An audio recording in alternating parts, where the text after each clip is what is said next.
Hello guys, welcome back to my channel Rupali dot Ganesh. কেমন আছে সবাই? আশা করছি ভালো আছে। সবাইকে গুড মর্নিং। বাবু দেখতে পাচ্ছ, বাবু এখানে পড়তে বসছে। আর সকাল সকাল এই যে আমি এখানে রুটি বানাচ্ছি, যেহেতু সকাল 8টা বাজে। তখন ও কিন্তু চলে গেছে লাইনে। তো যেহেতু এখন আমার রুটি বানাতে লাগবে, তার জন্য আমি আটাটা এখানে ভালো করে ডলে নিচ্ছি। আর কালকে বাসি তরকারি আছে, সেগুলো আর কি রুটি দিয়ে খাওয়া হবে। তো ও বলছে যে আমি আসবো, তুমি রুটিটা করে রাখবে। তো আমি আর কি রুটিটা করে রাখলাম, দেখতেই পাচ্ছ। এই যে ভালো করে আমি কিন্তু রুটিটা তো বেলতে পারি না, হঠাৎ হঠাৎ কোনো সময় একটু হয়ে যায়, জানি না সবসময় সমান হয় কিনা। তো আমি রুটি বানানোর পর এখানে বাসি তরকারি যেগুলো আগের দিন রাতে চিকেনে এই যে ইয়েগুলো থাকে, যে সেগুলো আর কি, তো মাংস থাকে, এগুলো দিয়ে আর কি তরকারি বানিয়েছিলাম, যেহেতু মেটে বলে এটা।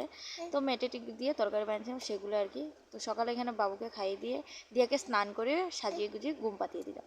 আর এবার আমরা ভাত খেয়ে যে মা কিন্তু এসেছিলো, তো মা এখানে রান্না টান্না করেছে, সেগুলো আর উঠাতে সময় পেয়েছি না গো। তো তার জন্য আর কি আর ওইগুলো উঠানো হয়েছে না।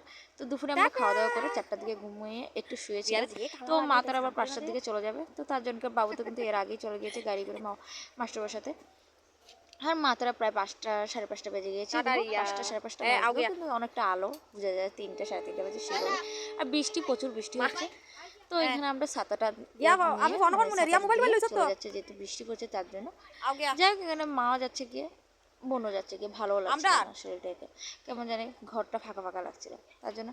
তো আমি এখানে সন্ধ্যা হয়ে গিয়ে যাচ্ছে, তো তার জন্য আর কি ঘরে চলে আসলাম আমি টাটা করে চলে এসে। তো দেখতেই পাচ্ছ এখানে দিয়া খেলে করছে। তো ভিডিওটা ভালো লাগলে লাইক শেয়ার কমেন্ট অবশ্যই করো। এই পর্যন্ত।